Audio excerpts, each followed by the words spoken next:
ನಮಸ್ತೆ ಕರ್ನಾಟಕದ ಎಲ್ಲ ಸಹೋದರಿಗಳಿಗೆ ನಮಸ್ಕಾರ. ಇದು ನನ್ನ ಮೊದಲನೇ ವಿಡಿಯೋ.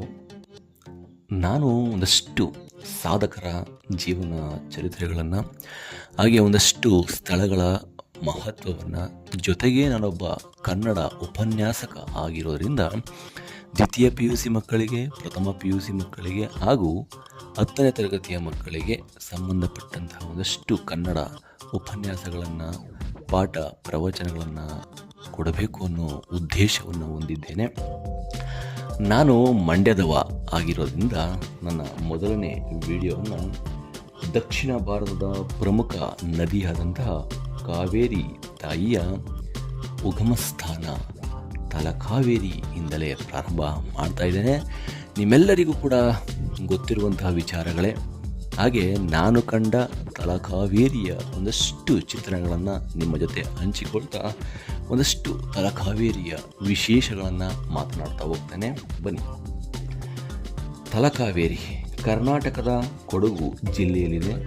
ಜಿಲ್ಲಾ ಕೇಂದ್ರವಾದ ಮಡಿಕೇರಿಯಿಂದ ಸರಿಸುಮಾರು 46-47 ಕಿಲೋಮೀಟರ್ ದೂರವಿರುವಂತಹ ತಲಕಾವೇರಿ ಮಡಿಕೇರಿಯಿಂದ ನಾವು ಪ್ರಯಾಣಿಸುವಾಗ ಮೊದಲಿಗೆ 39 ಕಿಲೋಮೀಟರ್ ಪ್ರವಾಸವನ್ನು ಮಾಡಿದ ತಕ್ಷಣ ಮಡಿಕೇರಿ ಹೋಬಳಿಯಾದ ಭಾಗಮಂಡಲ ನಮಗೆ ಸಿಗುತ್ತದೆ. ತದನಂತರ ಸರಿಸುಮಾರು ಭಾಗಮಂಡಲದಿಂದ 8 ಕಿಲೋಮೀಟರ್ ಸಾಗಿದರೆ ತಲಕಾವೇರಿ ಪುಣ್ಯ ಸ್ಥಳ ನಮಗೆ ಕಾಣಸಿಗುವಂಥದ್ದು. ಇದು ಬ್ರಹ್ಮಗಿರಿ ಬೆಟ್ಟದ ತಪ್ಪಲಿನಲ್ಲಿದೆ. ತಲಕಾವೇರಿ ಕೊಡವರ ಕುಲದೇವತೆಯಾದ ಕಾವೇರಿಯು ಪ್ರತಿ ವರ್ಷವೂ ಅಂದರೆ ಅಕ್ಟೋಬರ್ ತಿಂಗಳಿನಲ್ಲಿ ತುಲಾ ಸಂಕ್ರಮಣದಂದು ಇಲ್ಲಿ ನೀರು ಬುಗ್ಗೆಗಳಾಗಿ ಕಾಣಿಸಿಕೊಳ್ಳುತ್ತಾಳೆ. ಇದನ್ನು ತೀರ್ಥೋದ್ಭವ ಎನ್ನುವರು. ಹಲವಾರು ಭಕ್ತರು ಈ ಸಂದರ್ಭದಲ್ಲಿ ಇಲ್ಲಿ ನೆರೆದಿರುತ್ತಾರೆ ಎನ್ನುವಂತಹ ವಿಶೇಷವಾದಂತಹ ಮಾಹಿತಿ ಇದೆ. ಮುಂದುವರೆದು ಬನ್ನಿ, ಈಗ ಕಾವೇರಿಯ ಉಗಮ ಸ್ಥಾನದತ್ತ ಹೋಗೋಣ. ಕಾವೇರಿ ಉಗಮ ಸ್ಥಾನ ಒಂದು ಪುಟ್ಟ ಕೊಳ ನೋಡ್ತಾ ಇದ್ದೀರಲ್ಲ ನೀವೇ.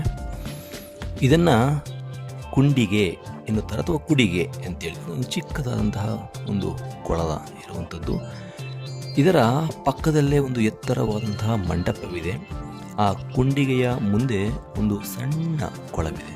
ಆ ಕುಂಡಿಗೆಯಿಂದ ಹೊರಟ ನೀರು ಸಣ್ಣ ಕೊಳ ಸೇರಿ ಅಂತರ್ಗಮಿಯಾಗಿ ಹರಿದು ನೋಡಿ, ನೋಡ್ತಾ ಇದ್ದೀರಲ್ಲ, ಇನ್ನೊಂದು ಕೊಳವನ್ನು ತುಂಬುತ್ತದೆ. ಇದು ಸಣ್ಣದಾಗಿ ಕಂಡರೂ ಕೂಡ ಪುನಃ ನೀರು ಅಂತರ್ಗಮಿಯಾಗಿ ಹರಿದು ಕಣಿವೆಯಲ್ಲಿ ಕಾಣಿಸಿಕೊಂಡು ಮುಂದೆ ಹರಿಯುತ್ತದೆ. ಎಷ್ಟು ರಮಣೀಯವಾದ ತಾಣ ಅಂದರೆ ತಲಕಾವೇರಿ. ನೋಡೋದಕ್ಕೆ ನಯನ ಮನೋಹರವಾಗಿರುವಂತಹ ದೃಶ್ಯಗಳು ಕಣ್ಣಿನ ಮುಂದೆ ಕಾಣಸಿಗುತ್ತದೆ. ಕಾವೇರಿಯ ಉಗಮ ಸ್ಥಾನ ನೋಡಿದಷ್ಟು ಆನಂದ, ನೋಡುವುದೇ ಬಲು ರಮಣೀಯವಾದಂತಹ ಅನುಭವ.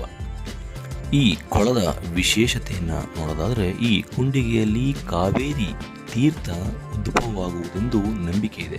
ಪ್ರತಿ ವರ್ಷ ನಾನು ಮೊದಲೇ ಹೇಳಿದ ಹಾಗೆ ಅಕ್ಟೋಬರ್ನಲ್ಲಿ ತುಲಾ ಸಂಕ್ರಮಣದಂದು ಬೆಳಗಿನ ನಿಶ್ಚಿತ ಮುಹೂರ್ತದಲ್ಲಿ ಈ ಕುಂಡಿಗೆಯಿಂದ ನೀರು ಉಕ್ಕಿ ಹರಿಯುತ್ತದೆ.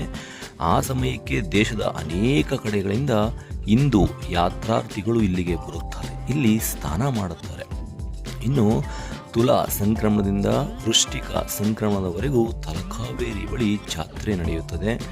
ಇನ್ನು ಇಲ್ಲೇ ಮೇಲ್ಭಾಗಕ್ಕೆ ಬಂದರೆ 2 ದೇವಸ್ಥಾನಗಳು ಕೂಡ ನಮಗೆ ಕಾಣಸಿಗುತ್ತದೆ. ಅಲ್ಲಿಯೂ ಕೂಡ ಪೂಜೆ ಪುನಸ್ಕಾರಗಳು ನಡೆಯುತ್ತಿರುತ್ತವೆ. ಅದಾದ ಮೇಲೆ ಈ ತಲಕಾವೇರಿಗೆ ಸಂಬಂಧಪಟ್ಟಂತೆ ಇಲ್ಲಿಂದ ಸುಮಾರು 300 ಅಡಿ ಎತ್ತರದ ಬ್ರಹ್ಮಗಿರಿಯ ನೆತ್ತಿಯ ಮೇಲೆ ಸಪ್ತ ಋಷಿಗಳು ಅಂದರೆ 7 ಋಷಿಗಳು ಹೋಮ ಮಾಡಿದರೆಂದು ಹೇಳಲಾಗುತ್ತದೆ.